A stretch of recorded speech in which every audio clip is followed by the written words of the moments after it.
Superman, Last Son of Krypton by Elliot S. Maughan, Chapter 26, Collate. In the secretarial pool on the 8th floor of the Galaxy building was a rather amazing machine, built and leased by to Galaxy Communications by the Xerox Corporation. The function of this machine was simply to reproduce what was written on paper. That is, if a sheet of paper with something written on it were slid into a certain slot of the machine, the images on that paper would have a bright light shined on them, and then the images would be momentarily recorded inside the machine.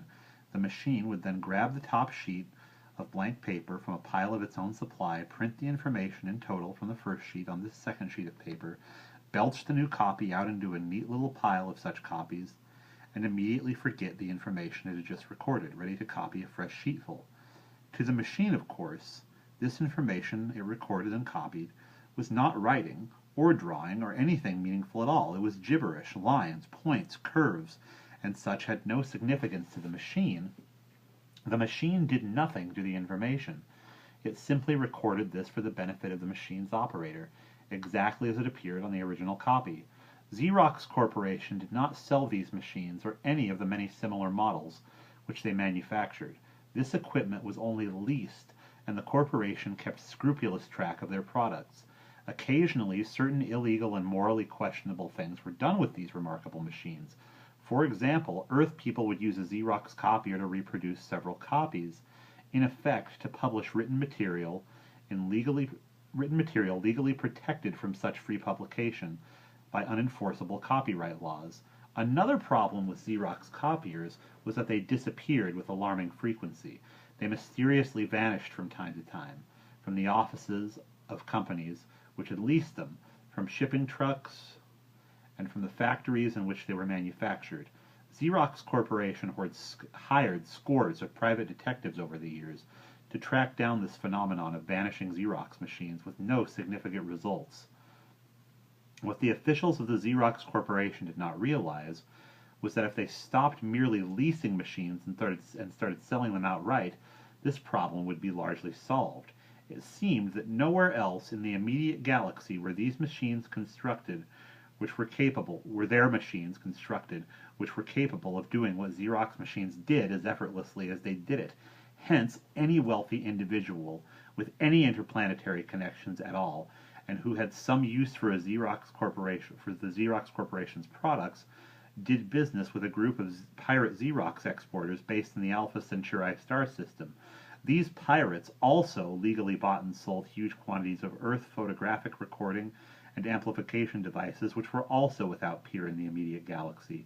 They would have been happy simply to buy Xerox copiers as well, but since these machines were not for sale, stealing them seemed their only reasonable recourse. The master was the proud owner of 6 Xerox copiers of various models, including a duplicate of the one that stood in the secretarial pool on the 8th floor of the Galaxy building. At this moment, Superman was acting a great deal like the Xerox machine. Luthor would unwind his rolls and flash his piles of plastic and paper read-out material past Superman's face. Superman would glance over them much more quickly than any Xerox copier did.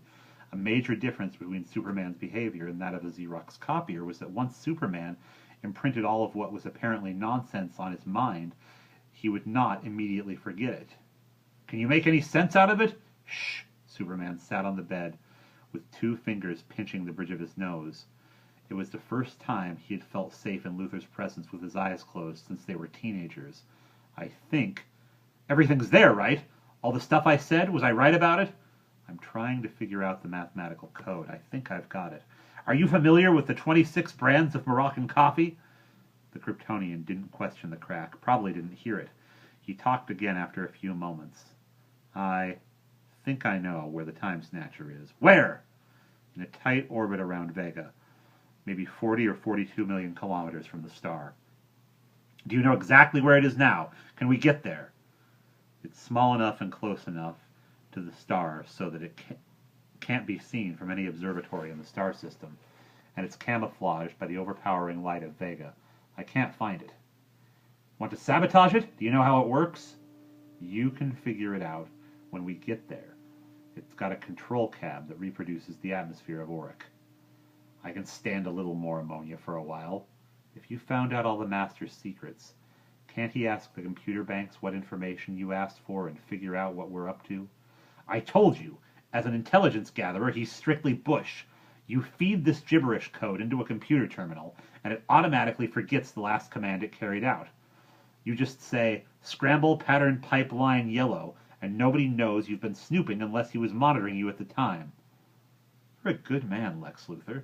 Ever thought of going into the hero business? Nah.